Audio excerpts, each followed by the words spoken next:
Hey everybody, it is Season 7 premiere of the Mark Mo Show. Episode 1, Rizz 101, and I'm your host, Mark Maloney, along with my co-host, producer, all-around super good dude, almost birthday dude. It's birthday eve, Aiden Maloney. What's going on? Hola, I'm chilling. Looking forward to being 27. 26 was cool and all, but, got to bump those numbers up. Got to bump those numbers, man. Be like, hey, man, we want to start wars, and Aiden's kicking back at 27, like, yeah, I'm good. Nah. This honestly isn't for me. Yeah. But you guys have fun. Have a good time. Yeah. Doing your stuff. Shooting. Marked safe from the draft. Marked safe from the draft, exactly. Oh, man, what a world. So, Aiden, what's going on other than that, man? How was your week? Kind of brutal, honestly. Kind of like last week, especially in my line of work. Anytime around the big holidays, July 4th, Memorial Day, Labor Day, things like that. Anytime people are outside drinking brews, my job becomes much more physically brutal. The bars and liquor stores have to be... Gotta be stocked. Yeah. Heavily stocked. So, yeah, kind of whack, honestly, but 'tis the freaking weekend, so... Yeah, buddy. We take those. We take those dubs. You gotta take the dub all day long. So, Aiden, he has in addition to what we do here, he has a YouTube gaming channel called Aiden Spelled the Right Way. Lots of PC gaming content, GeoGuessr, Polybridge, Observation Duty, tons and tons of horror games that he plays. And so what do you got going on? Well, usually I take a little bit of time off around my birthday and around the winter holidays, so there's no new uploads for this week, but next week it'll be a return to regularly scheduled programming. Oh, very good. And I've had this idea that I want to do, because it'll be my third episode of playing Euro Truck Simulator. Oh. With my steering wheel and the whole shifter and all that. But I was trying to think in my mind, because the last one I did was kind of along the lines of, like, how many laws can I break while doing this delivery? So I wanted to do another one similar to that, where it's like distracted driving simulator. God. I'm having the game, but, like, on the second monitor, I could be, like, watching a show or something, and then, like, pull out my phone all the time, like, really do the whole bit. But it's so difficult to avoid getting copyright claimed, so I'll think of a way to do it. You got to figure it out. Yeah, I mean, there's influencers out there that figure it out. So, yeah. I just thought that'd be a fun bit. I think that's a hilarious bit. That is really good. I always find it fascinating, because I like a lot of games that are RP, and I like a lot of simulator games also. So when it comes to these simulator games where, you're doing truck driving, but, like, there's the airplane ones, where you're flying jetliners and fighter pilots and shit. And I know the one that you do, you have to, like, build your own little weird planes. I forget what that one's called, but that's kind of fun. I always find it interesting. So Aiden drives a truck. That's what he does. That is my job. That is what Aiden... I mean, he does more than just drive the truck. He does other stuff too, but primarily it's his job to get the stuff from point A to point B. And I always find it fascinating when you do your simulator, how, like, from reality to what is on the simulator, how close is it? Is it not close? Are response times different? That's a good question. It's definitely because... When you're actually driving, anyone that's drove a vehicle before knows that the human vision is a pretty wide. We have, like, almost 180 degrees across the horizon that we can see.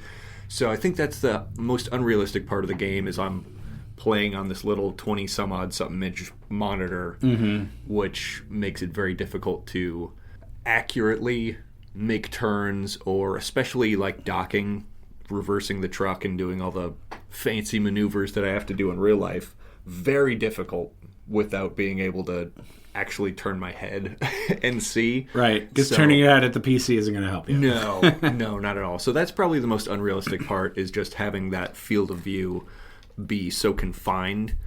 It makes it difficult to do some of those things, but the rest of it's pretty accurate. Oh, really? I would say, okay. Yeah. Oh, that's awesome. So, in other words, if you're in your truck and you're going 70 miles an hour and you need to stop, especially if you're loaded up. Oh, yeah. It's going to take you a while. It's going to take a second. So, if the guy's 50 feet in front of you, he's getting smashed. Getting smashed, yeah. Got it. Yeah, they don't have super accurate like damage simulator. So if you smash into a car, it's going to feel like an accident, but then like the car's not going to be exploded or anything. Oh, it just looks like a car. Yeah. Okay, I got you. Well, it's still very interesting. Yeah. I was very curious about that because there was a guy once that had a gaming channel, and he was a former aviator with the Navy, so he did a lot of these flight simulators and stuff, and he would always kind of nitpick like, this is real, or wow, this is actually very realistic, or whatever. So he would kind of try different games and stuff and critique them. I can't remember the guy's name, but I always found it very interesting. So I was interested to get your take on the truck driving part of it. Yeah, I know this one's kind of obvious, but I know there's been like guitarists out there that have like critiqued Guitar Hero or Rock Band style games, and they're just like, this isn't even remotely close. No, it's not. Anyone that's looked at a guitar before probably knows it's a ways away from 5 colored buttons. It is. It definitely is. But definitely check out it's on YouTube, Aiden spelled the right way. Check out our gaming channel. It's called A&M Gaming. You may have seen quite a bit of content actually for both gaming channels on Instagram. You used to see it on TikTok. I don't know what the fuck's going on with TikTok, but it's broken. We're shadow banned, and we have no idea why. And we don't know why. Yeah. So they can blow me. But you can check it out on Instagram. Instagram doesn't have an issue with us, which is great. And you can kind of get little bits and pieces of the content that we create. Some of it's pretty funny. We hope you enjoy it. Judging by the numbers, some of you do, so that's great. Except the French, they get cranky about things, but that's a different story. We still love them and whatever, but it's just maybe some things lost in translation, or like things that someone might find funny. Someone's like, "Oh, how dare you say that about our country?" It's like, dude. I had to stop eating my snail and smoking my cigarette to write this comment. No, shut up. Dude, you guys are way more progressive than you are. You got free healthcare. Trust me. You're doing stuff a lot better than we are. Right. It's like, come on, man. It's not that serious. But anyway, A&M Gaming, we do very similar games that Aiden does on his gaming channel as far as like the GeoGuessr and Observation Duty. We did an Observation Duty style game, but it looks like the movie Backrooms that we did. Yeah, Spectator. Spectator. That one was kind of fun, and I might have liked it even more. I agree. Than Observation. We'll have to play it a couple more times, but like off jump, I kind of dug it. Yeah, I agree. It was just a lot more fun, a lot less minute details that we had to pay attention to, and I think because of the way we tried to do that, where, we are playing a game, but we're just trying to be goofy and have fun. It's hard to do that if you're like, really, did that pen move? Right, it's like, right. Come on, So like that game's fun. We did the one with the crown, Sort the Court. Sort the Court. Yeah, I can never remember the name of that. That one had some funny bits. Sort the Court, yeah, we'll definitely be getting back to that soon, too. Yeah, that is definitely funny. I was in a mood that day, so I was very Napoleon-esque in my way of ruling. I was not a benevolent king. That is for a queen. I'm sorry, I was a queen. So that was kind of fun. But we always do a lot of different kinds of games, and we have fun. So make sure you check out both Aiden Spelled the Right Way and A&M Gaming. Like and subscribe and share and all that kind of good stuff too. Damn right. But so this week, it is titled Rizz 101, and I have been known since college to have what the kids call game. Maybe it's not even called game anymore. I don't know. I call it game. Either you have that ability to know how to interact with people, or you don't. Yeah. It's kind of, one way or the other. But I've always had that. So the Wizard of Oz has returned to impart great knowledge upon my younger generation. As an avid bar goer, which I am, I observe guys in their 20s and 30s stumble about looking for a coherent sentence or a nonverbal gesture to attract a member of the opposite sex, or same sex in some cases, who knows. But sometimes their efforts make me giggle as I watch them crash and burn. Most times it's just kind of sad as I watch them walk away dejected. Yeah. They probably meant well, and they were probably really interested in that person, and seeing them fail, it's a bummer. I just kind of want to go, my guy, I'm sorry. You hate to see that. Do you want to know what you did wrong? But at any rate, there are some basic strategies that will, at the very least, keep you in the ball game and leave the one you're interested in wanting a little bit more. I'm going to preface all of this in saying, like, if people have seen the movie Hitch, right? Hitch isn't just trying to get dudes laid. I mean, that's not the point of this. It's like, if you're interested in someone, just trying to get with someone that you like, and hopefully they like you back. It's really basic stuff. And so, like a lot of the things I'm going to say, it's not designed to get you laid. I mean, sure, there's men and women that just go out and just like, yep, I want to get laid tonight. And great, super great. If those two people cross paths, then you're going to have a great night, and good for you.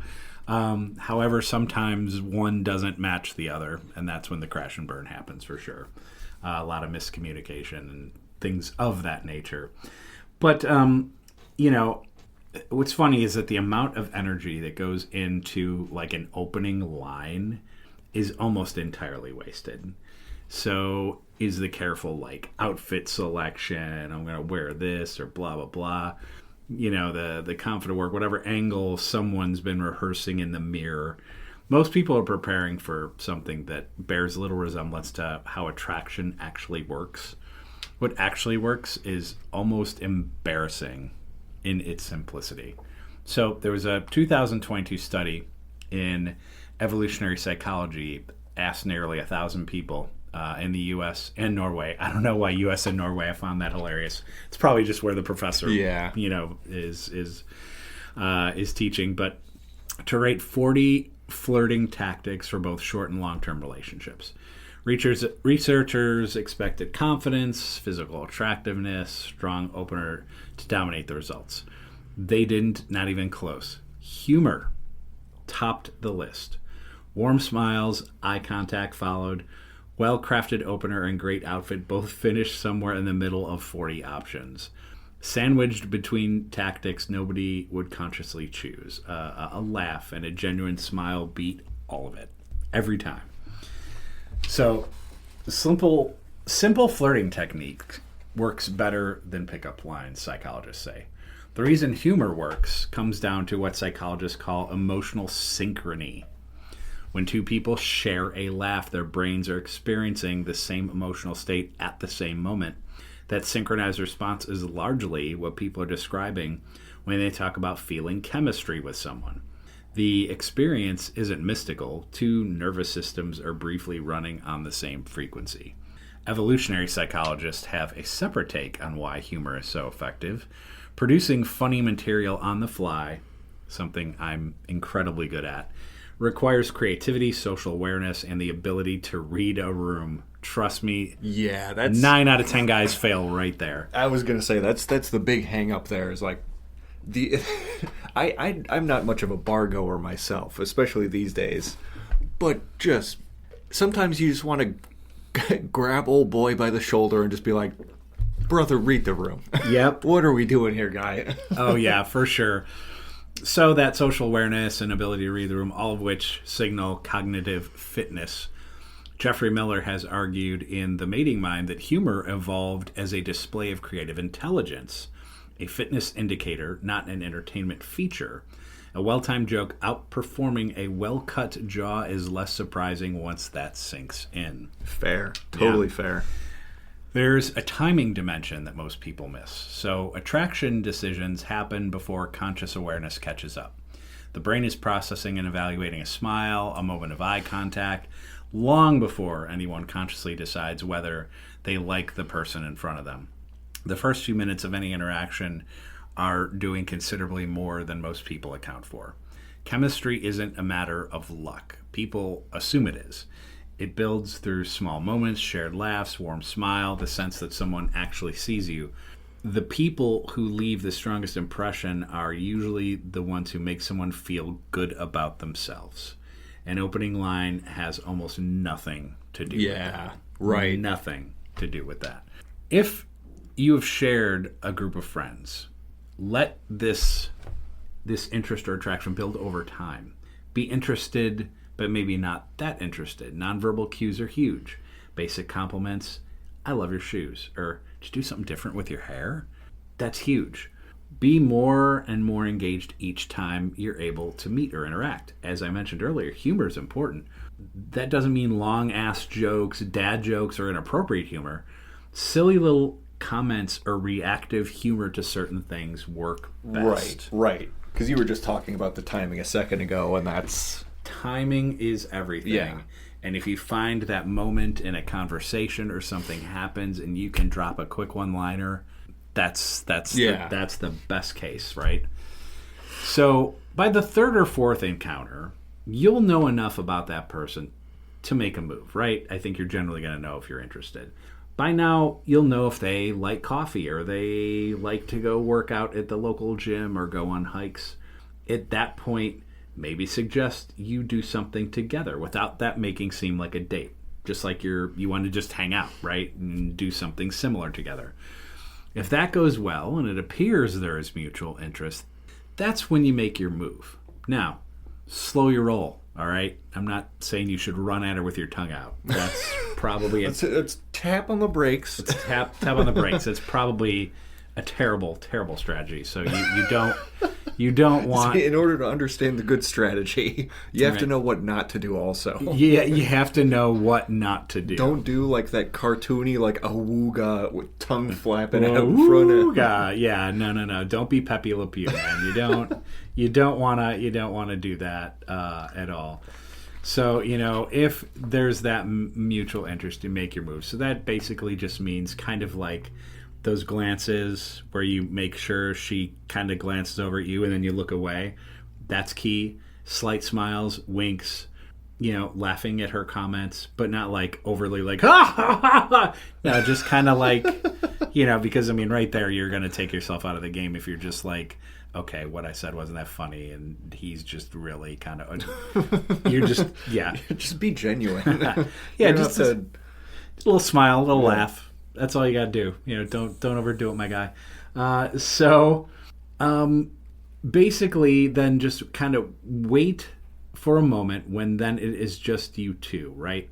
And you start with slight physical contact. Maybe your hands brush up against each other, your arms brush up against each other. If you're sitting at the same table, maybe your legs or your feet brush or whatever. Like that's kind of that next step, right? And now you're closing physical distance, right? Now you're to a point where there is what they call intimacy, right? You're in an intimate moment. You're getting a little closer together. You've made some physical contact, right? You've shared the laugh, the eye contact, the whole thing. So at this point, you're in a good position. Once again, put your tongue away. You're not doing, trust me, I've been to the bars. I've seen disastrous moves. Just awful. So please do not do that. Once again, compliments are still great. As you're closing that distance, comment how beautiful her eyes are or how much you love her smile. That's all really good, genuine, heartfelt stuff, man. That's really good. And above all, with all of this that I'm saying, just be genuine. Be yourself.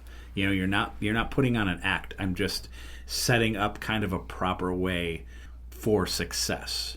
So many people get in their own ways and then things never happen, and it's so disappointing, and I hate seeing it. The final move with a slight smile and some eye contact. This, I'm telling you guys, This is good, okay? You take your hand and you gently touch the side of her face. Like her thumb can be on her cheek, or you just brush with the back of your hand. That is a baller move. Every day, all day. Don't forget it. If she looks scared or annoyed, which if you're to this point, highly doubtful that's going to happen. But if she does, retreat, and you can play it off. Oh, girl, you just had an eyelash on your cheek. Yeah, I got it for you. And you're done. So your move didn't F you up because you were able to bail. However, as I said, you're probably good at this point, okay? So if you've come this far, right, you share that shy smile, you know, your hand's on her cheek or whatever. If you get kind of that, once again, if you get that shy smile, if you get a slight blush from her, or the full-on F me eyes, and we know what those are, ladies and gentlemen, right? So it's game time. And the killer last move is not to go in, right, for any kind of kiss. Like, don't go for a macking session right away, right? Because you're gonna blow the whole vibe. You're gonna blow it. But also, don't go in for that gentle yet passionate kiss. All right, ask her, because this is good, guys. This shows that you have respect for them. Okay, which is in short supply. So if that girl can identify why this guy really respects me, that's also huge. Say something along the lines of like, would you be really mad if I tried to kiss you right now? Something along those lines. Because you're like, instead of just going in, which some guys might do, and that may or may not work, asking her. Right. Would you mind if I kissed you? And if you get the affirmative, that's when you do the gentle yet passionate kiss, right? And the evening with a little bit of a makeout sesh, but nothing crazy. You're not filming a porno tonight, okay?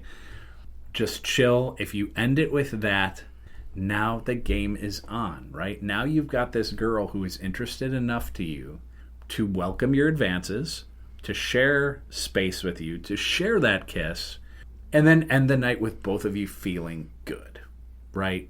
You're not trying to take her home at this point. Don't do that, because that's not what you're trying to do. If you're genuinely interested in this girl, you've done your job, okay? You're interested, she's interested. That game is over for the evening, and you guys set something up. You go for another one of those workouts, or a hike, or you meet with your friends again, and you kind of take the next step. But this is the true build-up to kind of the first date, which is what you're trying to get to. I want to take this girl out. I want to take her to dinner, go hang out, just the two of us, and share those moments, because that is genuinely the next step. Because then if the first date, second date go well, now it's on. Now you're dating. Now you've got a significant other and vice versa, and it's all good. So I think if you just kind of follow these basic guidelines for how you're going to carry yourself and treat that other person, if you are interested in them and you see that there is general mutual interest, I think it's just kind of a proper way on how you should act, how you should play it, and then you're on to the dating, and then that's on you, because then you both see who you are and who she is, and you just go for it. Right. So being genuine, respecting boundaries and consent, things that should be first nature in an ideal world. Things that should be first nature are what you should do. Yeah. Don't go out there and be a dog. Don't be like rude. Right. Or like don't do any like negging or anything. Like you can see all these like really cringe like pickup artists and shit on YouTube, and it's kind of the opposite of what you should do. So if you want perfect examples of like, I shouldn't do that, look at those guys. Yes. Look at what those guys do. And like negging and putting people down, or like things like that. Just the less you try, the more success you're going to have. Yeah. You know? Yep. And that's it. That's it. That's all you got to do. Just be yourself, and then don't be a dog. Right. Don't be a dog. Just don't do it. Yeah. So that's lesson 101 in the books. Class dismissed. Class dismissed. So hopefully some or any of that helped you guys out. When we return, Carpe Diem on Season 7.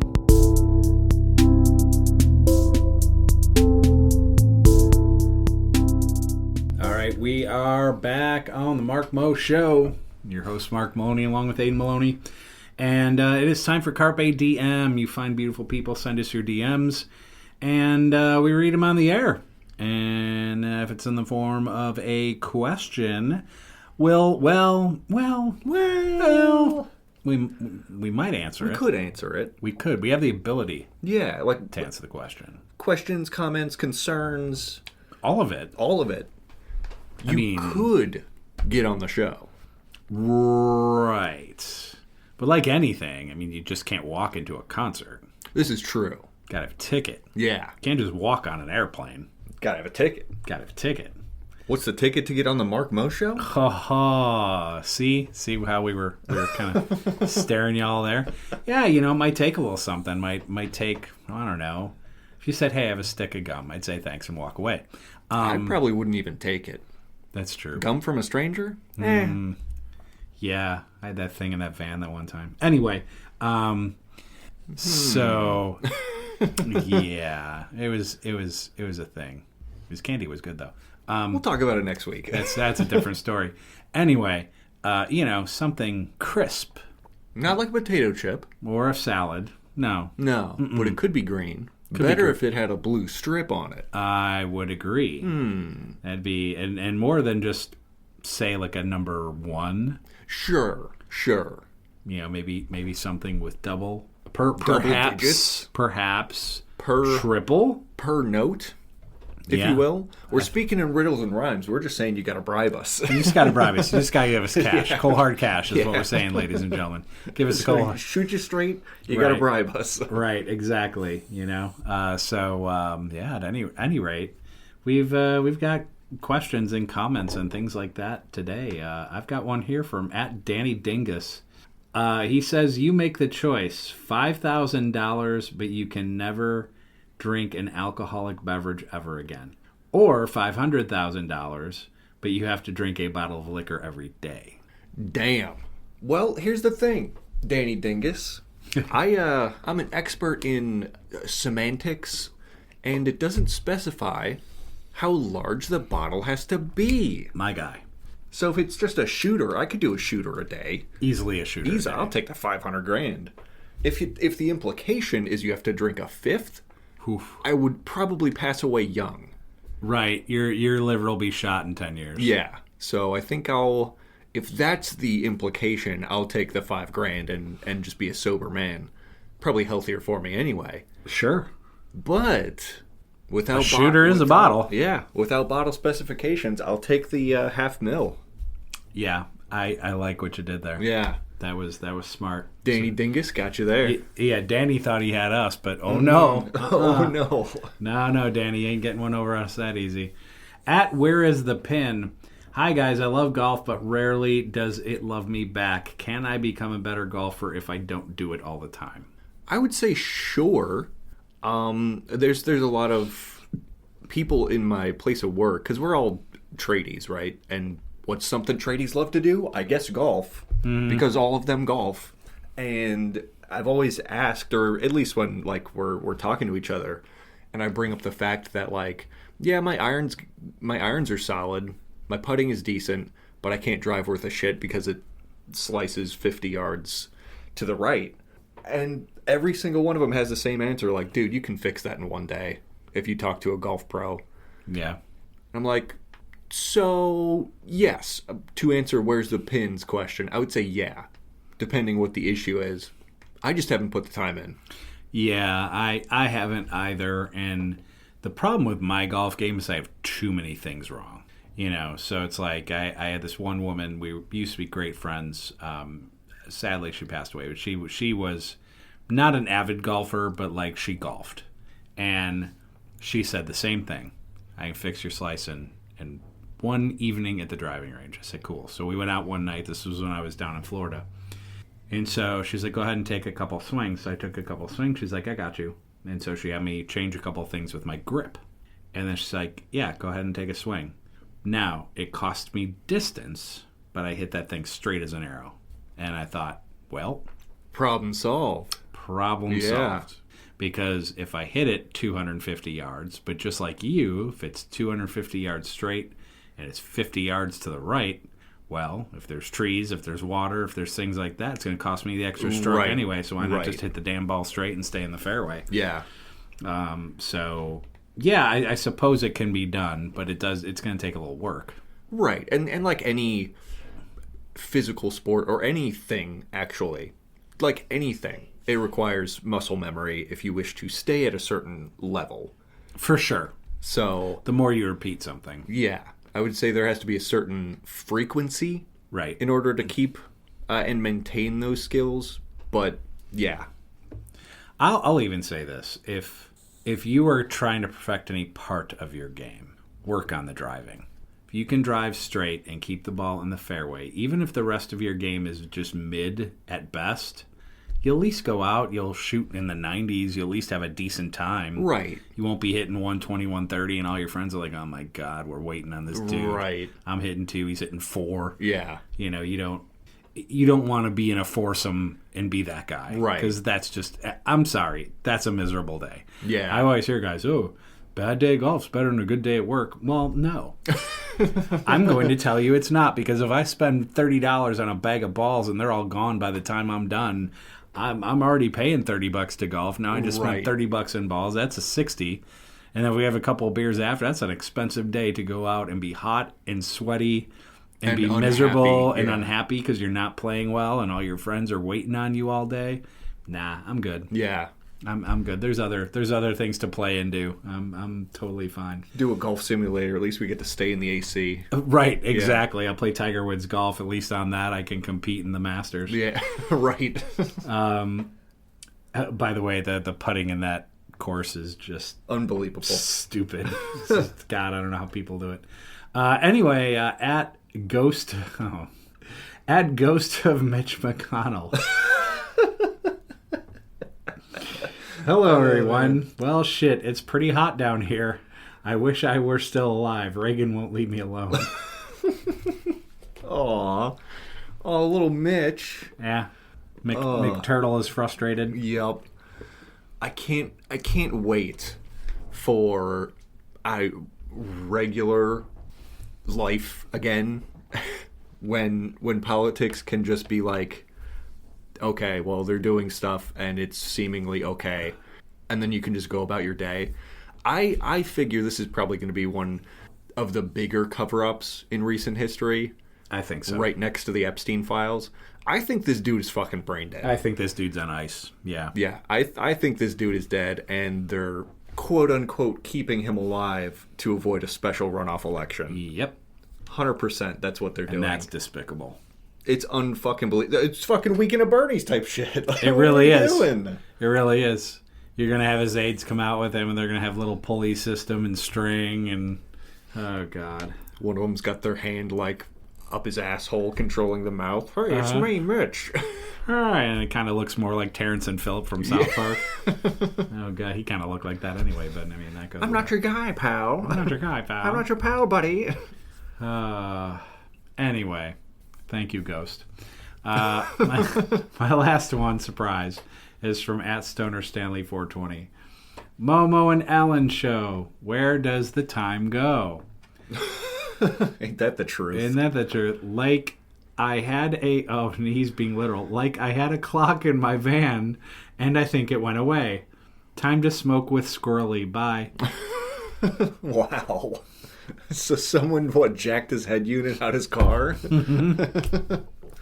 That appears to be the case. Oh my God, I didn't know people were still stealing those. That's crazy. Right. And I mean, I'm assuming his van is old as hell. Oh, sure. Yeah. I wonder if he had like an actual like kitchen clock in there. Oh, yeah, like one of those old school alarm clocks. I bet he did. Found it at a garage sale or something. Right. And like I'm sure the time was probably wrong on it anyway. Yeah. Oh, man. Where'd the time go? Wow, it's so bright outside for 2 a.m. Uh-huh. Oh, yeah. Oh, here's my thing. Stan, he's probably not in the right headspace for this, but I want to give him a little conspiracy theory. Ooh. Do you think the squirrel is just hanging around to get some of your bud and steal your clocks. That's my thought. Is this squirrel came around, all of a sudden he's got things missing. That squirrel's got an agenda. Yeah. That's what I'm thinking. I mean, a little cashola on the side, stealing his shit. I wouldn't doubt it. Get real. Oh, man. Well, I know you've got a list. What have you, sir? I got some DMs here. One from Animal763 asking, what's the most addictive TV show you've ever watched? Oh, easy. 24. Oh, 24 is great. 24. I mean, what an interesting concept. Yeah. And that, like, this special agent is dealing with, like, terrorists and all that kind of stuff. And the show is 24. Well, it wasn't exactly 24 episodes. It was like 22. And then there were some, like, a couple of 2-hour episodes. But it was, like, quote unquote real time. And the clock would run dink, dink, dink, dink. And, like, it was just this thing that happened on a day. Yeah. What a cool concept. Amazing concept. I have fond memories of watching that show. And it was right before a lot of shows and stuff started streaming where you could, like, watch a show in a day. Right. Because, like, that concept might not necessarily work anymore. Because this was just week by week. Yeah, and they'd leave you on a cliffhanger every single week, and you're like, oh my God, now I gotta wait a week. Yeah. God bless. Hope you have a DVR just in case you miss it, you know? Oh, I know. Back in those days. Yeah. Because, like, literally, it's like, oh my God, it's Monday night. It's like, oh my God, 15 minutes, am I going to make it home? And you're just, like, freaking out. But, yeah, that was just part of it. It just you had that build-up each and every week. 100% agree. Such a cool show. Yeah. I totally agree with that assessment. I like 24 as an answer. I would say I like Doctor Who as an answer. Because that was also before streaming, and now it's on streaming because it's survived that long. But yeah, that was another one where it's fairly episodic, but the seasonal through plots just keep bringing you back. They do, and, like, can they have one-off episodes? Yeah, and quite frequently they did, but they had kind of those underlying storylines where, like, 2 episodes later, all of a sudden they come back, and you're like, oh, wait a minute, and it's like, so yeah, that is pretty cool. Yeah, totally agree. And then Supernatural, I would say. Oh, that's a good one. Is kind of similar format to Doctor Who, where it's fairly episodic, but then, like, the seasonal through plots just keep you coming back. Yep. So I would say those are my 3. Yeah. Next one from Gutterball Butterboy. Uh-oh. What do you think are the most essential jobs in the world? Ooh, the most essential jobs. I'd say probably farming. Yeah, we need them. Like farming, doctors. Doctors, yeah. Yeah. As much as healthcare sucks in America, we still need doctors. Right. Not to pat my own back, but for the farmers, you need truckers too. Yes, you do. To get stuff around. Yeah. Firefighters? I was just about to say firefighters, yeah. I'd say firefighters. You could argue architects or engineers. Oh, yeah. Shit's got to get built. Which require teachers. I like where this is going. It's just like one into another. Right. Yeah, you need teachers. Otherwise, you just have a whole country full of dumb. Sounds awfully familiar. Oh, boy. Well. Oh, shit. Yeah, that's kind of an interesting... That wasn't planned, by the way, people. That was just kind of a... That's natural. Natural flow of things. Yeah, the discovery of how this symbiotic... Yeah. Human culture kind of is. Yeah, absolutely. No I shit. like that one. That was good. Gumbo Charles. Gumbo coming back in. Final DM I got today. What's something unhealthy that you actually got away from? Something unhealthy? Yeah. Oof. I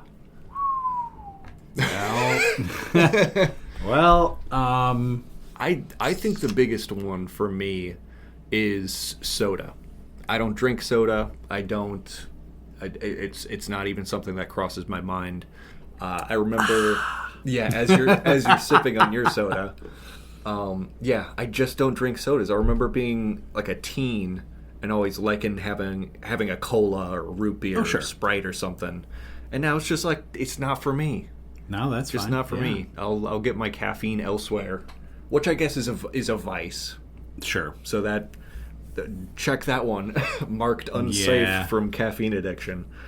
But yeah, definitely got away from sodas and most sweet foods in general too. I don't eat a lot of cookies or cakes or ice creams or. I'm not I never really was a sweet person. Like, I'll enjoy a piece of chocolate cake or a fudge brownie or stuff like that, but I have it so infrequently I love it. Right. But I'm okay having it in that moment, and then I'm good for another month. Yeah. Like, I'm like, I'm good. So yeah, I don't know, but like, sweets was never a thing, so I technically didn't give it up. I just don't have a lot of it. All right. I remember when I was younger, I would be hounding for sugar. You love sweets, dude. You love them. So luckily, I am away from all that. Yeah. Not a huge sugar fiend these days. I love fried chicken, and I drink. Probably should work out more than I do. I stay out late. I don't get much sleep. I do drink soda pop. More fast food than I care to admit. I'm not answering this question well. Yeah. Like you seem to have gotten away from some unhealthy individuals from your past. You know what? Which I think is a fair assessment. Ding, ding. Win for you, Aiden. Yeah, I agree. Because it's like, when you have people and they mean something to you, or you like, that person is this to me, and it's like, it's an important person. But then you realize that maybe that person wasn't the best for you, when you find out or you learn that, it's always very painful. But in the same sense, it's better for you that you don't have to deal with them that often. So yeah, I'll take that one. Then. Lock that in. You are right on that for sure. I think that's most of my unhealthy things I've gotten away from is just sugar and soda. Yeah, those are good. Oh, I guess another thing. Back when I worked second shift, and before that I actually worked a true midnight shift, my sleep schedule was fucked. Yeah. Like, well and truly destroyed. And now that I work the boomer hours, I must be up in the wee hours of the morning, my sleep schedule's totally normalized. That's good. I go to bed sometime between 8 and 10. I wake up sometime between 4 and 6 a.m. Just like regular people stuff. Yeah, that's good. Yeah, that is good. So I am happy about all that. Yep. Aiden sits there. Hey, honey, gotta get to bed by 9. Should we watch Angela Lansbury? Perhaps Matlock before we go to bed? I gotta be up early enough to read the newspaper before work. And then he crawls into bed and goes, oh, damn, I gotta pee. It's third time this hour. Oh, Jesus. Damn it. Now I'll just stay up and drink warm milk. I need the chamomile tea back on. By the way, what was the deal with warm milk? Like, that was a thing, like, when I grew up. It's like someone was up late at night and they'd make themselves a cup of warm milk. That's so stupid. I feel like I would shit myself. Right? It's like a cup of warm milk will put me to bed. No, it's going to send you the crapper, dude. Right. What are you doing? That sounds awful. Plus, it just sounds bad. It sounds terrible. I am not a fan. If my milk is warm, it's in like a latte. Right. And then it's more coffee than milk. Yes, correct. That always blew my mind because dairy milk to me, dairy cold milk is it's not good cold anyway. No. You can hide it if it's in cereal and milk. Yep. But it tastes like garbage. Yeah. And now you're making it warm? Right. Ew. Well, that's a great example because, like, you sit there and you put milk in the cereal because the only way cereal is edible, in my opinion, is with milk. Right. And so you sit there and you get about halfway through your cereal, but then by the time and I'm literally halfway done, not even most of the way done, what cereal is in there is now soggy, gross, and the milk is now warm. Gross. Double gross. Yeah. That's another unhealthy thing I've gotten away from. No cereal and milk, no pancakes. I don't really eat. Wow. I don't really eat grains for breakfast. But breakfast is important. Yeah. I rarely eat breakfast. Oh, no. My breakfast is usually 2 energy drinks and the maximum amount of nicotine I can fit inside of me. There you go. Okay. All of the doctors listening are like, concerning. Concerning. Quite indeed. Speaking of, it is time for a new segment. It's time for South Side Theater. We're putting on a show for you. Indeed. Quite. So, here we go. It's brand new and kind of endless because we can do a script from, well, anything. And that is exactly what we're going to do. However, we're going to do it as Chicago Southsiders. Yeah. And we will largely play the role of 2 people. Sometimes it'll be more. We'll have to get creative, but if you've seen our Dream Daddy stuff on the gaming channel, you know we can come up with stuff on the fly. So I felt like our first one would be really great with this particular movie, which is a movie that is probably in my top 5 or 6 all time. It's got to be up there. It's definitely up there. It's A Few Good Men. Amazing film. So there is a scene which, if you're talking all-time scenes, that's up there too. Yeah, I'd agree. It is Lieutenant Caffey and Colonel Jessup. And it's near the end of the movie, and Jessup gets called to the stand. Oh, no. Dear God. And so we will be doing that as Chicago Southsiders. Just to give you a behind the scenes of what it would have sounded like had they been stereotypical Chicagoans. Had this been at the court in Bridgeview, yeah. This is kind of how that conversation might have gone. Now, it is largely between 2 people. There's one line from the judge. I'll go ahead and do that. Do you want Lieutenant Caffey or do you want Colonel Jessup? I'll be the lieutenant today. You'll be lieutenant? I'll be the lieutenant. I'll take the judge because it's just one line. Yeah. And then I'll do Colonel Jessup. Totally fair. All right, here we go. Unrehearsed. A Few Good Men, as done by Chicago Southsiders. And action. Hey, Colonel Jessup, did you order that code red? Man, you don't have to answer that question. We're already off the rails. I'll answer the question. You want answers? I think I'm entitled to them. You want answers. I want the truth. Hey, pal, you can't handle the truth. Son, we live in a world that has walls, and those walls gotta be guarded by men with guns. Who's gonna do it? You, Lieutenant Weinberg? I got a greater responsibility than you can possibly fathom. You weep for Santiago, and you curse the Marines. You have that luxury, my friend. You have that luxury of not knowing what I know. So Santiago's death, while tragic, probably saved lives. And my existence, while grotesque and incomprehensible to you, saves lives. You don't want the truth because deep down in places you don't talk about in parties, my friend, you want me on the wall. You need me on the wall. We use words like honor, code, loyalty. We use these words as a backbone spent defending something. You use them as a punchline. You don't want the truth because deep down in places you don't talk about at parties, you want me on the wall. Oh, I said this twice. Holy shit. Okay. I don't know why that was twice in here. Hang on. Oh. We're going to fix it. It's not even fixing it in post. We're fixing it live. Okay. Did you order the code red? I did the job. Did you order the code red? You're goddamn right I did. Oh. So there you go. A little bit of a flub because I put double lines in there. I don't know how that happened. That's kind of crazy. But that essentially was the very first Hell yeah. South Side. I think And cut. So yeah, so that is it. I thought that was pretty good. I thought it was funny. Well, that's the point. That's the point. We're taking some classic scenes.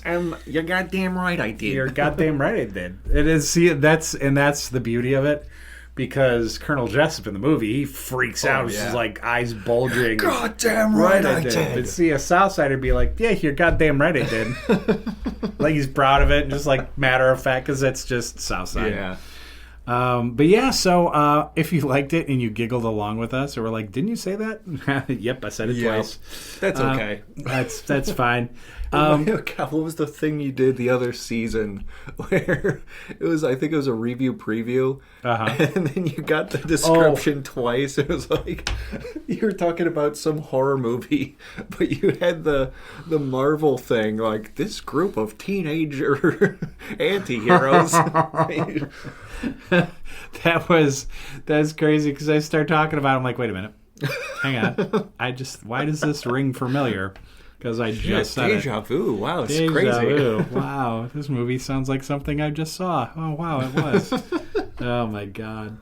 Yeah. So anyway, if you want to drop us comments or suggestions, you can ask us to do lines from certain movies.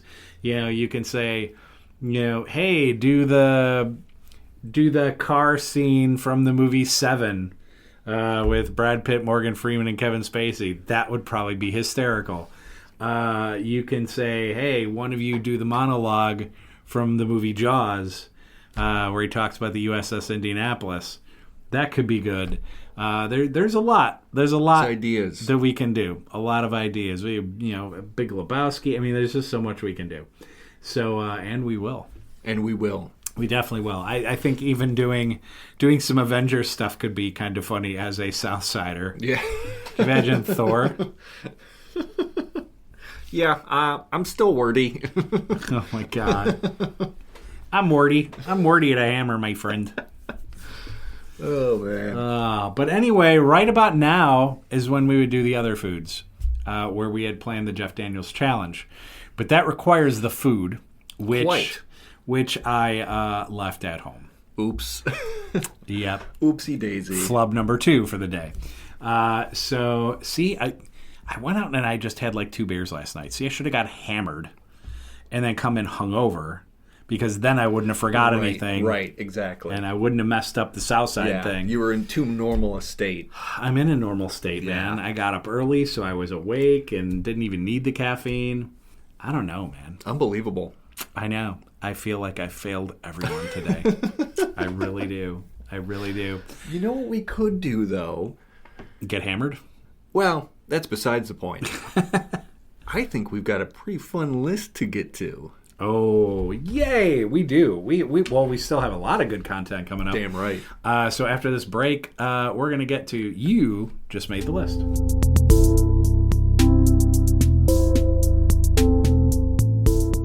All right, we are back for our feature segment. You Just Made the List, as a top 10 list of, well, just about anything.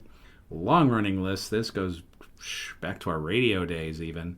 And that is a top 10 list, 10 through 2, with our big number 1 reveal. And the rules state, let me see. Oh, no rules. Woohoo! Let's freaking go. Yeah, no rules. How about that? Thank God. Yeah, that's great. So I guess it could be a top 100 if we wanted to. There's not a rule against that. No, there really isn't. Anyway, this week we're doing our top 10 influencers. That's tough. Aiden, would you care to go first? Oh, man. Well, my honorable mentions list is going to be sizable. Uh-oh. Because there's just a lot of good content out there. That's fair. Most of these being YouTubers, that's where I watch most of the content that I do. Mm-hmm. So, honorable mentions, I'll run through these. Probably going to hear some familiar names, especially if you've listened to the show before. I've brought up many of these people on While You Were Sleeping before. So, honorable mentions, Good Mythical Morning, Astral Spiff, Veritasium, Kyle Hill, Jay Aubrey, Technology Connections, Super Mega, Adam Conover, Coffeezilla, Any Austin, and I Did a Thing. That's my honorable mentions list. Okay. I recommend all the lovelies out there go ahead and check out some of their stuff. Yeah, why not? Why not? Number 10, Jacksepticeye. Funny Irish man playing video games. Ah.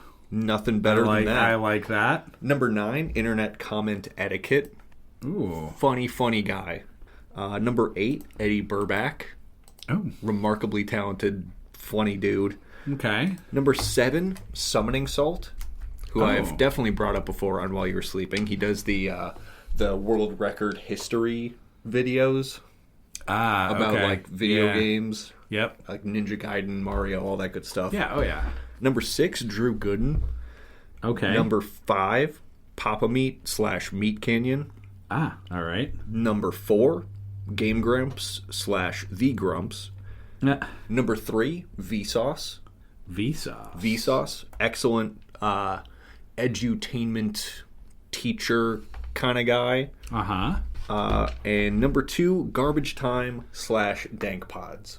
Oh. Garbage Time is the crazy Australian dudes with the cars. Oh, yeah.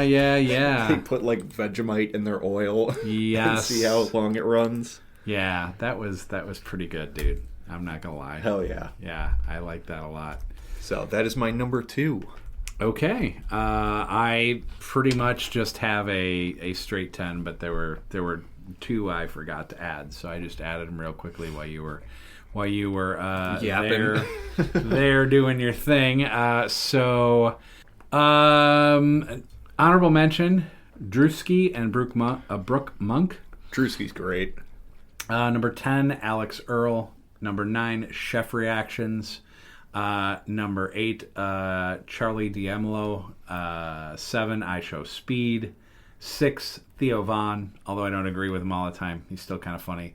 5, Bella Porch. 4, Addison Rae. 3, Mr. Beast. 2, Bad Friends. And I will wait on my number 1. Bad Friends. Funny guys. Oh, dude, they're hilarious. I just... And the best thing about it is, too, because when you watch influencers, you can tell the ones that are heavily scripted versus the ones where, like, someone just grabs their stuff and is like, I'm just going to go on here and be funny today. Yeah. And they just kind of go on and do it. And I much prefer that. And I'm sure there's some scripting to Bad Friends because they have producers and everything. But, I could just be in a room with those dudes talking. And they just crack me up. Yeah. Absolutely. Yeah, you can definitely tell when there's, like, outlines versus, like, actual, like, stick to these words type shows. Exactly. Yeah. Yes, exactly. And Bobby and Santino just crack me up. They're so funny. Yeah. My numero uno best influencer, in my opinion, Markiplier. Oh, yeah, I forgot him. Gotta be on there as my number 1. Love his YouTube videos. I loved the movie he made. Iron Lung was fantastic. Yeah, you were saying. I haven't seen that one yet. Yeah, it is quite excellent. So, easy number 1, in my opinion.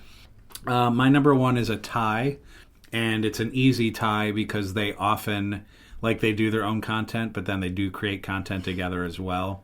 It's Olivia Tide and Susie Vidal. Olivia is Olivia Tideman. She's a chef, so she creates a lot of her own content. And most recently, she was, I think she was on Jimmy Fallon. So, okay. That's good on her for that. But she has a lot of. They both are in the cooking realm, so to speak. Although Susie's is maybe a little bit more diverse because she has a lot of various interests. One is skiing and snowboarding and stuff like that because that's what her dad was interested in. So she does some of that, even though primarily it's cooking stuff. And then she did, she's one of the things she's known for is being the pesto queen and convincing people don't buy store-bought pesto. Homemade pesto is the best. That is good advice, though. It's great advice. Yeah. And she actually did content with Oh, God. Who's the TV chef, the British guy that yells Gordon at Ramsay. Gordon Ramsay. Yeah. Gordon Ramsay actually did a show with her because they apparently saw the one on pesto and just loved it and wanted to try her pesto. And so they cool. did a thing together. Yeah. So, those two, Olivia and Susie, are my number one. They crack me up, and they talk about food, and I'm a foodie, so That's righteous. it's pretty great. Speaking of Gordon Ramsay, he definitely could have been an honorable mention because I know his YouTube content is pretty phenomenal, and Yeah, of course before that you have Kitchen Nightmares and Hotel Hell and right. the one where the chefs battle it out in the kitchen. Oh, yeah. Yep. Whatever that one's called, something chef, I don't know. But yeah, he definitely could have been. Samurai chef or something. I don't know. Samurai chef. Like pull out the katana. Where's the lamb sauce? Shing. Shing. Just like slice that dude right in half. You've been cut from the show. And if I just gave him an idea and you are on the receiving end of his katana, I'm so sorry. It was not my intention. Yeah, we just ask Gordon that you give us royalties for the idea. I think that's fair. Yeah. I think that's very fair. Anyway, we have the Down the Reddit Rabbit Hole, and it's our first one for Season 7. Aiden ventures down said rabbit hole pretty far sometimes, and comes up with some really neat stuff, facts, figures, and whatnot. So what did you come up with? Well, in the year of our Lord 2026, we have recently hit 8 billion humans on this planet. So I wanted to give everyone some population updates because I always find them quite interesting. Yes. Especially with some of the countries maybe a decade or two ago that had the most people on the planet are now not as populous. You're right. Due to government or war, things like that. So the most populated country on the planet, India, in South Asia, with 1.48 billion people in the country. Wow, that's a lot. That's a lot. So, like, when you see the video, for example, of a commuter train. Now, their commuter trains are different. It looks like these big freight trains that they just shove people on. But, like, people are hanging out the doors. Right. On the freaking roof, like, because they have to. Gotta get to work. Yeah. Yeah, it is insane. Like a sixth of the globe's population is in that country. Holy cow. And in that similar region, Pakistan with 260 million people, Bangladesh with 178 million people. And you go a little further east, you've got China, who I believe used to hold the record for the most people in a country. They no longer do, but they still have 1.41 billion people in their country. So China, which butts up against India, Yeah. is number 2. That's a lot of people in that region. Right. Holy hell. Right. What is that, 1/3 Of the planet. of the planet's population in those two countries? Yep. And then, continuing in East Asia, you've got Indonesia, which is massive, 288 million people. Japan with 122 million people. Vietnam and the Philippines both have about 100 million people in them. Remarkably populated part of the globe. In Africa, you've got Nigeria, which is just about touching on 250 million people in there. Holy cow. DR Congo, 116 million. Angola's got 40 million people in it. And right here at home, the old US of A, just about to hit that 350 million mark. Wow. I remember when I was a wee lad, it was closer to 300 million. It was closer to 300, yeah. 310. Mexico, 133 million. Canada has 40 million, which is crazy because of how huge that place is. Right, but only a small percentage of that country is habitable. It's so cold. Unless you want to be an Eskimo or swim. Yeah. Is that an offensive term or is it Inuit now? Guess it would be Inuit. Yeah. I always forget. Yeah. I've always heard Eskimo, but I don't like if somebody had said it was offensive, I would ask why. I'd be like, look, there's words in the language that refer to people that I know are offensive and I know why they're offensive. Right. But like that one, if they're like, oh, that's offensive, I'd be like, okay, why? Yeah. I wonder if we could do live research. Live research. Are you going to type in why is Eskimo offensive. Yeah. Eskimo is largely phased out because it is a colonial term imposed by non-indigenous people. To refer to them. Right.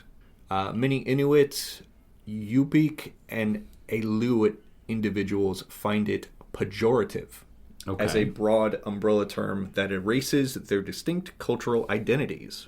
Huh. Okay. Interessante. That is very interesting. Well, the more you know. Dun, dun, dun, dun. Picture the rainbow, folks. Yeah. And continuing through there, well, speaking of cold, Russia, another, I believe the largest by land size. By land size, yeah. 143 million. So they weather the cold better than the Canadians, it seems. They do tend to weather the cold a little bit better, but I do have to say it is way too cold to, do the horizontal hokey pokey, they're making the people, the Russian dance. Too busy with vodka. Plus you drink lots of vodka and instead of at home with the woman, you are at wrestling with the bear in the streets. This is how it happens. This is how it happens. Nearby, you've got Turkey, which is it Turkey or Turkey? I always just say Turkey, although it is not spelled like Turkey anymore. Yeah. Well, however it's pronounced. My apologies. Used to be the Ottoman Empire. I mean, who knows? Yeah. 88 million people. Ukraine, just shy of 40 million people. Just south of us, Brazil, 214 million people. Okay. Colombia and Argentina both have about 50 million people. Here's the crazy thing. One of my favorite places, Australia, at least one of my favorite accents to do. Yeah.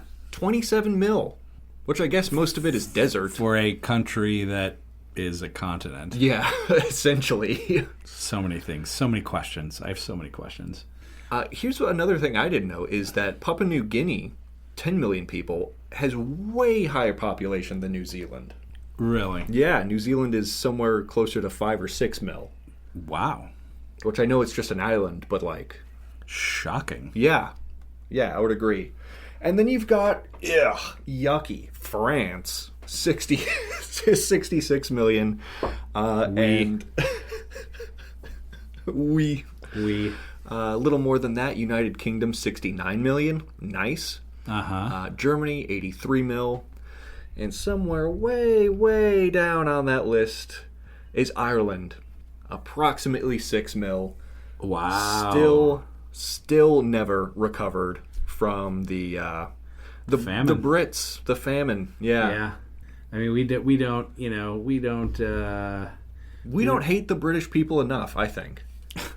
Yeah, I don't know if that's where I was going, but I understand that sentiment completely. Yeah, I mean, that's our peoples could have been wiped out completely. Yeah, absolutely. Yeah, but and then the butterfly effect. Moshe wouldn't have existed. Moshe wouldn't have existed. That'd have been a true shame. Or it would have been something vastly different. Yeah. Like, this is the Heisenberg show. Doesn't quite roll off the tongue the same way. No. Yeah, that's something. Yeah, it's something. Oh, boy. British. It's a British. Yuck. Well, that's what I found down the rabbit hole. Just a little population update. Your fellow human beings, where the most populated countries are. If you did not hear your country mentioned, it's because you are tiny. Teeny tiny. Teeny tiny. Yeah. I didn't mention Italy, but why would I care to? I just care about their food. Yeah. Not gonna lie, it's like I'm glad they exist because of food. Yeah. Could have mentioned Vatican City with a population of at least one because there's a Chicago Pope. Oh, that's right. That's the Pope. That's the Pope, my friend. Yeah. Yeah, it's like how many American cities have had a president and a Pope? Let me see. That's 5 carried to 7. That's one. That's one. That's one in Chicago, my friend. So, you're the second city. I tend to disagree. We have had both a president and the Pope. The Pope. You're welcome. You're welcome by that over by there. So, before we take our final break, we have a segment called While You Were Sleeping. That is where Aiden finds a movie, a book, a show, a YouTuber, anything that maybe we're sleeping on a little bit. And so, Aiden, what do we have this week? Well, this one I'm targeting my fellow Gen Z human beings out there because I feel like a large majority of my generation, not all, just a majority, I would say, Okay. is been slept on. Oh, no. Some of the greatest 80s movies. That's fair. So while you were sleeping, Gen Z people, you can go back and you can watch The Breakfast Club. Yes. From 1985, same year that the Air Jordan 1s dropped, by the way. Ooh. The Breakfast Club came out. A quote-unquote classic teen coming-of-age film written and directed by John Hughes about 5 high school stereotypes: the brain, the athlete, the basket case, the princess, and the rebel, who bond during a Saturday detention in a library. And of course they get up to hijinks, and the principal is kind of an insane dude, which is kind of a fun note. Mess with the bull, you get the horns. It's like, what was he even yapping about? I don't know. But it is a fantastic movie, and for all of the people my age that are somehow nostalgic for a time we were never even alive, go back and watch that. You can borrow it from the library. I'm sure you could stream it or watch it on YouTube, probably. But I'm certain of it. I highly recommend The Breakfast Club. It is so quintessentially 80s. Oh, it is. It's a very 80s. But here's the funny thing about that movie. As 80s as it is, being that it's basically about a day in detention, I think it just transcends time. Because I think if you are a Gen Xer or you are a millennial or Gen Z, everybody's done detention. Everybody's been in there. And we know what it's like. And everybody has their own experiences. So while Breakfast Club may be more dated and slanted towards the Gen X experience, I would love someone to redo Breakfast Club, but not redo the movie, but do a version for this generation with all of the things that currently affect you guys versus like what was important to like us and things we were dealing with. Sure. Some things may be similar, but some things might be different. But I would love to see, I would love to see what that would look like. You know what I mean? Yeah, like a modern reimagining of the story. I think so. I think that would be pretty fascinating stuff, don't you? Yeah, I agree. I think there's a handful of 80s and 90s movies that, not that I'm advocating for more remakes from Hollywood, but just like reimaginings would be kind of interesting. Right, because like the concept of a movie is people use the term timeless, right? Well, nothing is essentially timeless. I mean, if somebody does a historical epic, I guess you could technically, like Gladiator can be considered a timeless movie. It's about a historical period in time. But like for something that was like the 80s experience, that is limited to that time, but it doesn't mean like the events that happen in it or the humor isn't still funny. Sure, yeah. It's still a funny movie. But I would love to see it done with some of the stars today in their own movie, with their own lingo and the things that are, more important today that maybe didn't exist. Yeah. In the 80s. It would just be something kind of different, Yeah, I totally agree. Yeah, and quite frankly, too, I think the music in a lot of the 80s movies is just banger, and I'm not saying this because I am a Gen Xer. I'm saying it because I think the 1980s might be the single greatest decade of music. Maybe, and I'll say American music because, I wasn't around at the time of the composers. That probably would supersede anything that just came out of my mouth. Yeah, you got like Mozart and Claude Debussy in the background, and what? And Beethoven and Wagner, and they're all just like. Did you hear what this dude just said? Pardon. Tchaikovsky is like, this motherfucker. Yeah, right, exactly. So I say it as a probably like American okay?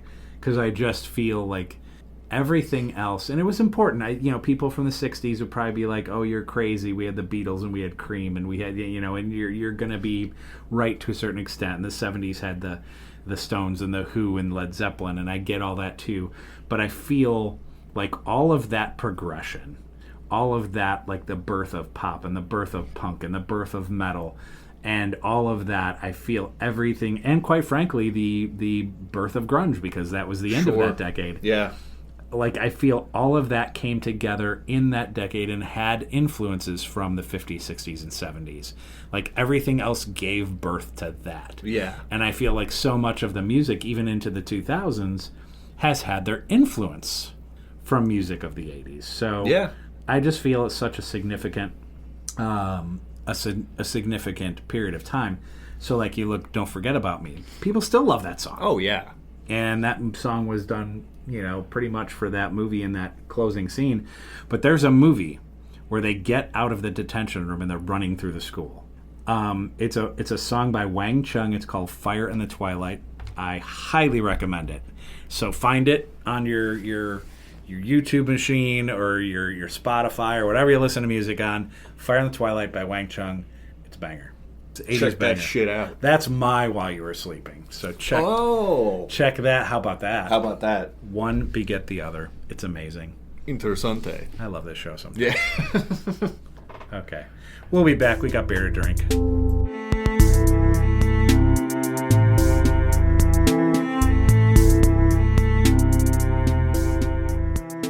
Okay, here we are, ladies and gentlemen, the Mark Mo Show Season 7 premiere, and we are on to the final segments of this particular show. Thank you all for listening, and we always do our beer review at the end of the show.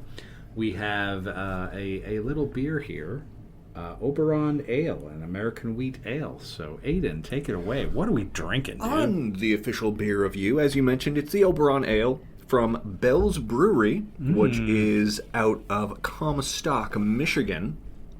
This is a wheat beer, and it's 5.8% ABV, so just a little higher than your typical brewski. 10 on the International Bitters unit, so that's pretty low.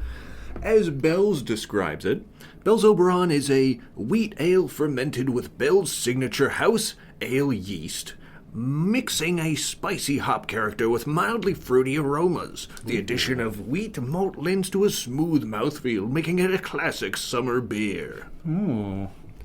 We'll be the judge of that. Well, yeah, indeed we will. We are ranking this on a scale from 0 to 5 on how much we like it, and we're using our Untapped app. Not sponsored, but I wish they would. Yes. It is free if you are a beer enjoyer. You can just go on there and rank beers if you so choose. Yeah. And of course, as always, let us know in the comments what you were enjoying today. Please Lovely do. Listener, a slancha. Slancha. Ooh. Boy, smooth is correct. Mm-hmm. They weren't lying with that one. No, they weren't. Remarkably smooth. Fairly light-bodied. Yeah, I would say that. It's not slapping my taste buds around with anything heavy in any particular direction. No, that is enjoyable. Let's see here, 5.8, huh? 5.8%. Yeah, you do get a touch of graininess in there. A little bit, but it's a wheat ale, so that checks. I quite like that. I do too. Like, every time I take a sip, I expect to get that little bite at the end, and I don't. Yeah, very smooth. I totally get their summertime ale claim. It's crisp, you know? I wonder if you could do a shandy with this. Oh, I imagine you could. I think it'd be a good one. Interesting. Now we're coming up with ideas. Yeah. Oh, yeah. We got the big brain squad here. That's pretty tasty. I enjoy that very much. Yeah. Just clean. Clean and crisp. I like it. Is what I'll tell you. I'll give my flavor profile. Clean, crisp, light-bodied, and smooth is what I'll check off on there. Yeah. I have a few myself. I do have light-bodied, smooth, sweet, and that's it. Totally fair. It's not like sweet. It's not a dessert beer, but for a wheat ale. But for a wheat ale, there's a little bit of that. A little bit, I would agree. I enjoy this. I'm giving it a 3 out of 5.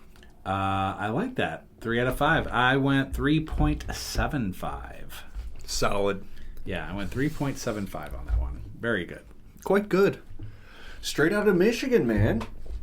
Yeah, Good for it's them. out of Michigan, so chances are if you're in the Midwest here, you can probably get this. Yeah. I don't know if there's mass distribution, but I think you can get Bells most places. I think so. That sounds right. And in the app, we do get badges every now and again. We do. I got a badge here. Wheat, Weiss, and Weissen, level 4. If your mash uses more than 50% wheat, you've got yourself a wheat beer. This diverse family includes Gozes, Hefeweizens, American wheat ales, and more. That's 20 of those tried. Try 5 more for level 5. And I like it. hell yeah. Land of the Free, level 87. You've pledged allegiance, now it's time to enjoy some beer. Ooh. Not all American beer is fizzy and yellow. That's 435 different beers from a brewery in the United States. Good job. I really only unlocked 2 here. One says I have a free pinter beer machine. Oh, wow. How about that? No freeze for me. Free is for me. And then the other one is Mr. Punch Cigar. Whoa. Mr. Punch Cigar. This ain't the official cigar of beer lovers for nothing. Discover everything Punch Cigar... They don't sponsor, by the way. No. Discover everything Punch Cigars has to offer at punchcigars.com. For sale in the U.S. only. I have had Punch. I do enjoy a Punch cigar, for sure. Fair. Not sponsored, though. Not sponsored. But it's been a hot minute since I've had a cigar. Yeah. I think we'll have to fix that soon. Give those a try. Absolutely. There's nothing... I don't know. This.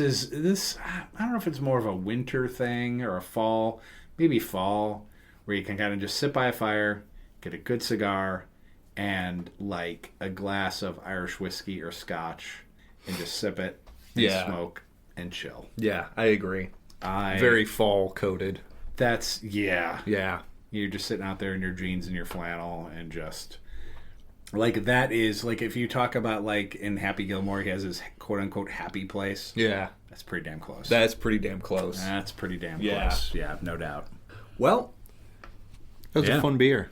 That was a fun beer. I liked it. It's good. Like, I feel I could have that anytime. Like, I get when people say it's a summer beer, because it does have that vibe. Yeah. But I can enjoy this anytime, I think. I would agree. It seems friendly, you know? Yep. Like, I wouldn't have, like, a heavy stout or porter after coming in from mowing the lawn, you know? No, but, like, all right, perfect examples. Like, say you're having a few of your friends over for, like, the Bears game or something, or a football game, whatever. And you have some beer in the fridge. Now, there's those friends that are going to have, here's this fruity double Bach cherry blinched blah blah, just whatever, right? Just these random, like, kooky craft beers. Like, that to me is like that's like me beer. That's kind of my stuff. Yeah. But, like, if I know I have friends coming over, I'm gonna have Coors Light, I'm gonna have Miller Lite, I'm gonna have stuff like that. But, like, I could have some Oberon in there. Oh, for sure. I know people would dig that. Yeah. So, like, I would put that in that realm of beers that the mass quantities can enjoy. Yeah, I would agree. Definitely. Yeah. Oh, yeah. Well, we're on to that last segment. That we are. And we flip-flop World of Weird News. I didn't do it right. Did I? Nah, did I disappoint a lot of people? I think I just did. This is why we keep losing subscribers, damn And it. it's all me. It's on me, I'm sure. World of Weird News! Yeah, we typically flip-flop that in tier listing from time to time and let the weird news catch up so we can kind of talk about it. But I think it's fun to kind of flip those. Yeah, I'd agree. From time to time. And mind you, like I said, we did forget all of the ingredients to do the Jeff Daniels Challenge as our final other foods segment. We're going to be replacing that. Now, we've talked about, before we get to our tier listing, we talked about maybe resurrecting something called Rapid Fire. Rapid Fire is fun. That's where one of us takes the lead on that segment, and we come up with 5 or 6 or 7 random things. Could be anything. The whole idea is to kind of throw off the other person. Yeah. And then that person in a sentence or less. By less meaning like a word or two. Yeah. Or they can, at most, they can give you like a sentence on whatever you say. So, for example, off the top of my head, if I just went, Aiden, Gaza Strip. Oh, no. Right? And so, rapid fire. The whole idea is he cannot think about it. He's got to spit something out, whether it's a word like I would say tragic. Yeah. That's like a word that would come out of my mouth. You know, but I'd be like, Aiden, APEC. Yeah. Ew. And that's perfectly fine too. So that's kind of the whole idea, is that we can throw out whatever, but the whole point, sentence or less, quick, rapid fire reaction to whatever we throw out there. Yeah. And it's fun. I don't know. We've done it on the radio before, a little bit on the podcasting side, but mostly on the radio. And it's a pretty fun segment. I think. I would agree. So we'll kick the tires on that for sure. But now we're going to finish this show up with tier listing, and I believe Aiden has prepared this one. Yes. So I am looking forward to it. This tier list today, we're going to be tier listing.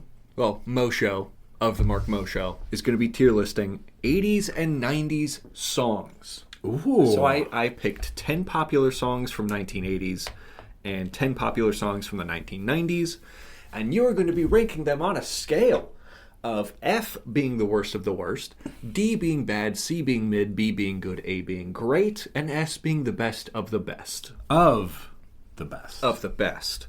Are you ready? I'm not sure, but let's do it. Let's give some letter grades to some songs from the 1980s. I love it. Rick James, Super Freak. Is that Super Freak? Super Freak is... Oh, I gotta be careful. Copyright claim. Copyright claim. Yeah, freaking A. It's like, you're able to avoid the FCC, which is the plus to what we do. But then there's copyright claims, which is annoying. So exactly. It is what it is. Pros and cons. I like his vibe. The dude was insane and coked out and whatever. I know. And like Dave Chappelle's stories that include him just crack me the hell up. I think it's hilarious. As songs go, C. It's okay. Yeah, it's just not my vibe. I get that. Next up, Culture Club, Karma Chameleon. I love it. Karma Chameleon. You come and go. You come and go, my friend. Another idea. Anyway, song lyrics as sung by Southsiders. I love it. I love Culture Club kind of fizzled too early, in my opinion. They had some catchy tunes. They had some catchy tunes, very 80s. And I also loved the fact it was in... God, I'm trying to think of what 80s movie it was. I was gonna say Billy Madison, but I think that was I Tumble For You, which is also Culture Club, so it's a little bit different. I'm gonna give that a solid B+. That is very 80s, yeah. Yeah. Encapsulates the vibe. It really does. Catchy ass chorus, by the way. Mm-hmm. The third 80s song, Rob Bass and DJ Easy Rock with It Takes Two. It takes two to make a thing go right.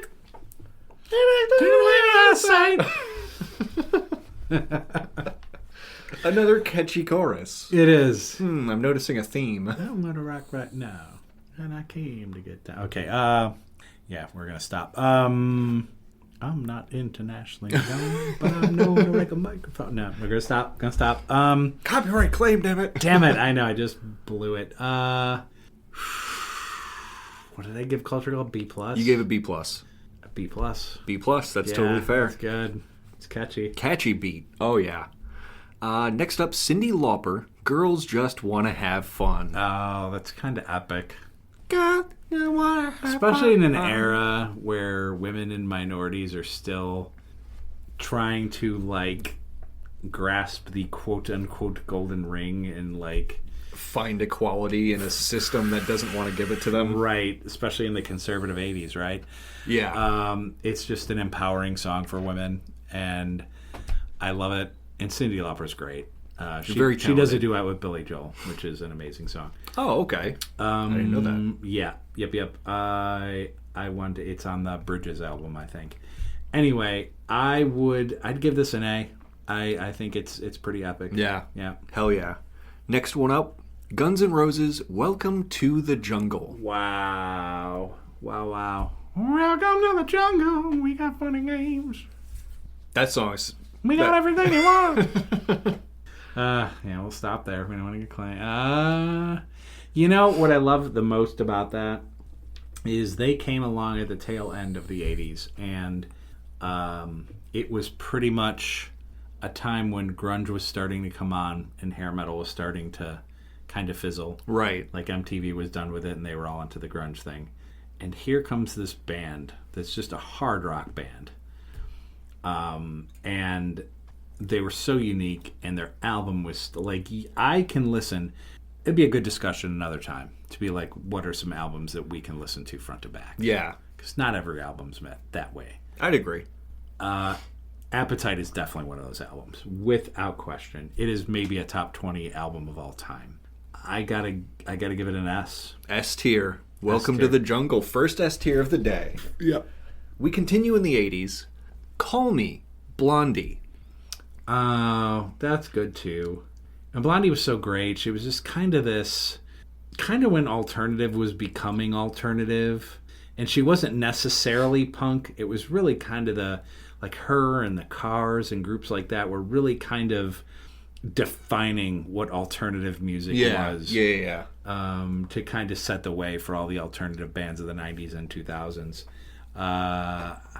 Man, she was really such a pioneer, and it's a good song, and I know other people have remade this song. Some pretty good versions, too. I'd give it an A. That's solid. I'd give it an A. I like that. Super catchy song, once again. Mm-hmm. Next up, man, feels like we just talked about this. Deja Vu. Simple Minds with Don't You. Oh, God. Yeah, that's a great song. It's funny because that just happens to be the era in which I was an idiot teen, and actually, I was kind of like younger than that even. I was preteen and teen, and that was kind of one of those songs that was super impactful for me. Part of that movie, The Breakfast Club. Yeah. That was so impactful, and it was a good song, and then it was in the movie, and then everybody was just like, oh my God, it was great. I love it. It really kind of defines that decade. I think I'd have to put it in the S tier. Another S tier. I like that. Yep. Coming in with some heavy hitters. For sure, yeah. Next up, final three from the 80s. Okay. Madonna's Like a Prayer. Like a Prayer. I didn't know what this song meant when this song came out. And the video was even more impactful than the song was. In an era where videos were the shit, right? I mean, that's what was super important. Music videos popping off. Right. Yeah. So you heard the song, and the song's like, oh, that's pretty good. But then you saw the video, and it goes with the song. You're like, wow, and it just kind of like takes off. It's really good. Everybody thinks it's either this homage to growing up as a Catholic or slightly against the Catholic Church, until someone 20 some odd years later had told me, that song is about a blowjob, right? Did not know. Take the time, listen to the lyrics. Had no idea. People were reading into it, and Madonna's just like, it's not really what that was about. It's really not what that was about, but the way you can use words and terminology, it's great. But anyway, I would give that an A+. A+? Solid rank. Solid rank. Michael Jackson, Billie Jean. Here's the thing. That's an iconic song, and it really set him up to go into the stratosphere coming off The Wall, which was the album before Thriller. Yeah. I like The Wall. I'm not a huge disco guy, and there are some disco-y tracks on there, but as pop songs go, I felt like a lot of those songs on The Wall were just like catchier. Oh, Billie Jean is such a catchy song. It's such a catchy song. And so, hell yeah. People use the term, you got to walk before you can run. And I figured The Wall was the walk before Thriller became the run, Yeah. And so as Billie Jean goes, it's probably not one of my favorites off the Thriller album. I think they're much like, I think the title track Thriller is just epic. I do love that. Beat It, I also think is just into the stratosphere. But then Billie Jean's kind of that third one down, and it's funny because for any other artist that would have been like an S track for them, but because this is one of the greatest albums of all time, Billie Jean is your third or fourth option. It's crazy, right? But I do love it. I will give Billie Jean an A. Yeah, solid. The last 80s song we'll be ranking today, George Michael, Careless Whisper. Oh my god. So much to say about that, believe it or not. And it goes beyond Deadpool using it, which I think is just hilarious. So funny. It's so funny. When I was at Loyola, I went to the George Michael concert with my friend Marnie, and she was bringing her sister and her friend. And so we all went to the concert together. And the fun thing about that particular concert was George Michael did a version of Don't Let the Sun Go Down on Me. Well, there were cameras everywhere, and I just kept thinking to myself, like, because ultimately, like, is George Michael my vibe? No, I was really into hard rock and metal at that time. Yeah. But I'm at the show, and I'm looking at all these cameras. I'm like, what are they doing? Well, they were filming the video for Don't Let the Sun Go Down on Me, which he did a duet with Elton freaking John, who showed up, and they did the song together. That's fucking cool. And I'm watching this, I'm like, I am so glad I came. This is awesome. So I really love it. Now, that particular song, I think it's timeless. Elton John's one of the homies, too. He's what a great. G. He's great. But Careless Whisper is just, it's timeless. There is a pop punk band. God, I wish I could remember their name. They do a version of it, and it's an awesome version of Careless Whisper. So look up pop punk version. I'm sure it'll pop up. Yeah. But it's really good. I think it's S tier. S tier. I think it's S tier. George Michael pulling away with an S tier. Yep, 100%. Are you ready for the 1990s? Mm-hmm. Let's recap the 80s. So you gave Rick James Super Freak C, Culture Club Karma Chameleon B+, Rob Bass DJ Easy Rock It Takes Two B+, Cyndi Lauper Girls Just Want to Have Fun A, Guns N' Roses Welcome to the Jungle S, Blondie Call Me A, Simple Minds Don't You gave an S, Madonna Like a Prayer A+, with a fun bit of lore to that song. Yeah. Oh yeah. Michael Jackson's Billie Jean an A, and Careless Whisper George Michael an S. There you go. The 1990s. We start off with Oasis Wonderwall. Wonderwall. Here's the thing. I don't I don't much care for these whiny Brits. Oh, me too. I ultimately, I will go on the record to say there are probably 2 or 3 songs of theirs that I think are really, really good. This is not one of them, but you can't necessarily argue with success or album sales or anything like that. This is true, but it is your tier list. But it's my tier list. I'm gonna be fair to them and go C+. C+, just above mid. Just snuck above. that one in there, Oasis. Right. And Oasis, like I said, you do have a few other songs that I think are really, really good. Even though I don't necessarily care for your music, this just doesn't happen to be one of them. That's fair. Totally fair. No Doubt, Just a Girl. See, I don't know if I care too much for like what Gwen Stefani has done as a solo artist. Yeah. And there's a couple of catchy tunes, but I think what she did with her band, No Doubt, I would have loved to have seen more. I would have loved to have seen more music out of those guys. I agree. Yeah. I really... Don't Speak, another great track. Don't Speak, I probably like that song better, to be honest. I would give this one a B. I'll give it a B, because once again, like, I love these empowering songs and things like that. So, like, lyrically, I think it's pretty good. So, B. I think B's a good grade. That's solid. TLC, No Scrubs.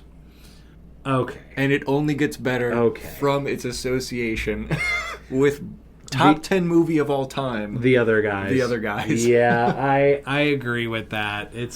I don't want no scrubs.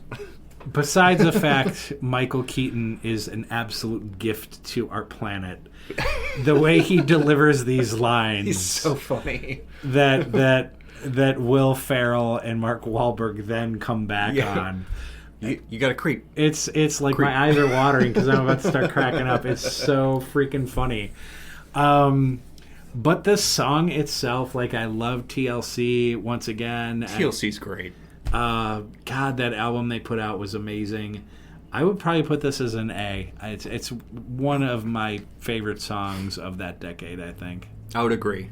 Totally agree. And I love Waterfalls, though, too, man. That's so true. Yeah. It's right there. Yeah, I would agree. It broke my heart because I remember seeing in a documentary I watched that TLC, with the shitty contract they signed, they like never made any money off the album. They didn't. That's so heartbreaking. Yeah. Next up, Smash Mouth, All Star. Oh my God! I think I'm more. Somebody once told me the world is gonna roll me. Easy. My now. bad. Easy now. I get in the spirit. I know, and that's allowed on this show. Respectable. Yeah. Respectable.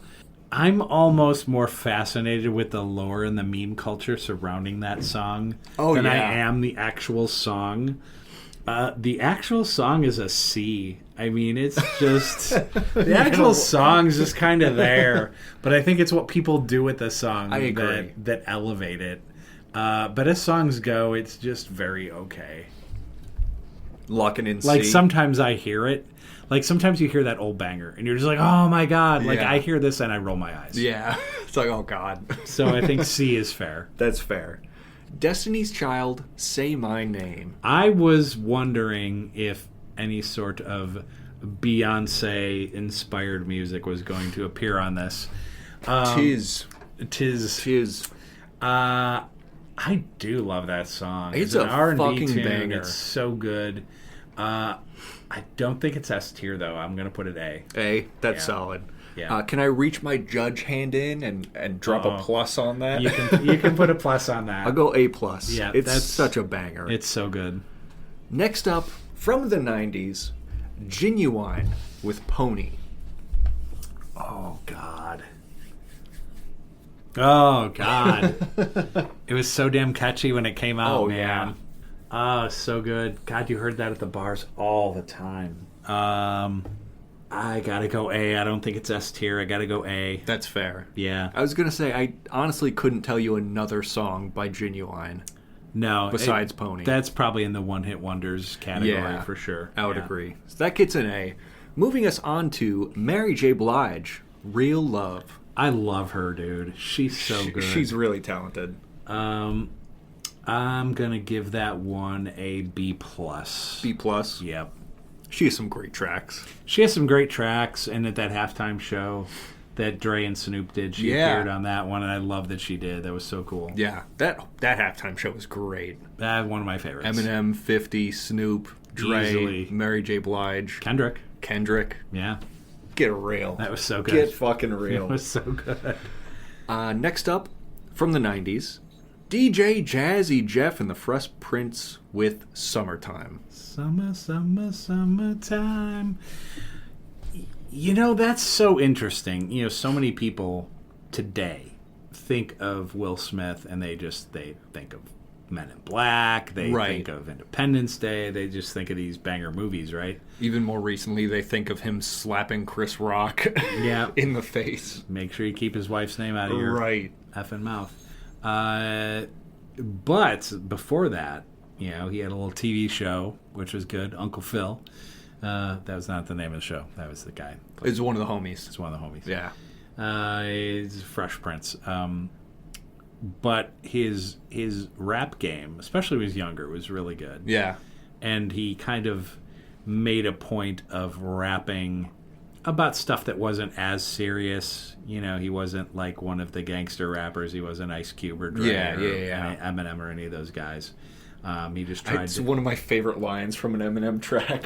I forget which one it is, but it's like, "Oh, Will Smith don't got to cuss in his raps to sell records. Well, I do, so fuck him and fuck you too." Oh, that's funny.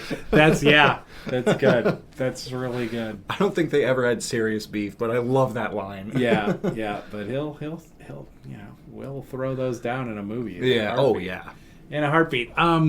No, but that particular song, it is truly like a summertime jam. It's fun. I'll go B+ on that. B+, Yeah. Solid. Yeah, it's a banger. It still hangs around today. Yeah, absolutely does. Yeah. The penultimate 90s song. Uh-oh. House of Pain, Jump Around. Jump around, jump around, jump up and get down. Another timeless song. It's great, and lyrically, if you just like pull the lyrics up as you're listening to it, some of the lyrics are pretty damn funny. All right, I'm doing it. Uh-oh. I'm doing the thing. Uh-oh. Primarily because DJs back in the day when I was in the 90s when I was in the bar scene, and they knew I was there, they would play this for me because they knew I'd get up on a bar dance. But God, I was so different. Maybe not that different. That guy's come out again. On short contemplation. Yeah. It's like, wait, I thought you were Mark. I'm like, nah, Maloney. S tier. S tier. I'm doing House it. of Pain. Yep. With the first S tier of the 90s. Oh, yeah. God, that intro. So good. The final 90s song. All right. You'll be ranking it A. Daft Punk, Around the World. Around the world, around the world. I love the fact that that's all the lyrics. That's it. But it's so catchy. It's catchy. A lot of what Daft Punk is kind of like that. That's true. They're pretty versatile with how they produce music. What they did with Pharrell was pretty good. They've done a few other things. They've done some other collaborations that were pretty good. Kanye, yeah. Yeah. So I do like some stuff that they've done. This one, as you say, is very repetitive. There aren't a lot of lyrics to it. But I do like it. It is a quintessential 90s tune. Yeah. I'm gonna go A. I'm gonna put it there. A tier? Yeah. Makes it up there for you? I think so. Well, that was the end of the 90s. Awesome. To recap, Oasis Wonderwall C+, No Doubt Just a Girl got a B, TLC No Scrubs A, Smash Mouth All-Star got a C, I believe tied for the lowest rank of the day with Rick James Super Freak. I'm Rick James, bitch. Destiny's Child Say My Name A+, Genuine Pony A, Mary J. Blige Real Love B+, Jazzy Jeff Fresh Prince Summertime B+, House of Pain Jump Around got an S, and Around the World by Daft Punk got an A. I love it. And trust me, there are way more 80s and 90s songs we could tier list. There's 2,000 songs we could hop into. Yeah, I think you're onto something here. Primarily, too, because, I mean, I don't know, your guy here used to have a music show on the radio. This is true. We're both music We're both appreciators. very much so. So I think that could end up being fun for us. Could be a thing. Could be a thing. Write that down. Write that down. We do that only because we come up with great ideas in the middle of nowhere, and then we don't. And then we're like, what's that thing we talked about? Shit. Yeah, so... but Southside Theater was definitely one thing we wrote down. So that will definitely be a regular here for Season 7. We'll kind of see how it goes. And of course, let us know about this tier listing. Yes. Were there any songs on there that you were like, oh my god, I can't believe he said blank? Let us know. Let's argue. Let's argue, or if there's like songs you want us to put on the tier list, we'll do that too. Yeah, there's no shortage of interesting tracks to think about. Absolutely. Well, that pretty much concludes this edition. I hope you guys have enjoyed it. Maybe a good thing that I forgot the ingredients for our other foods segment because we kind of run up against the clock anyway. Yeah. So probably a good thing that occurred. But at any rate, Aiden spelled the right way as his gaming channel. A&M Gaming is our gaming channel. And then, of course, here, the Mark Mo Show. Make sure you get on there, you like, subscribe, and share, and smooch, and all that kind of good stuff. I don't have much else to add. You got anything here as we part ways? Season 7, we're popping off. ABC. Always be popping off. Always be popping. Wait, what?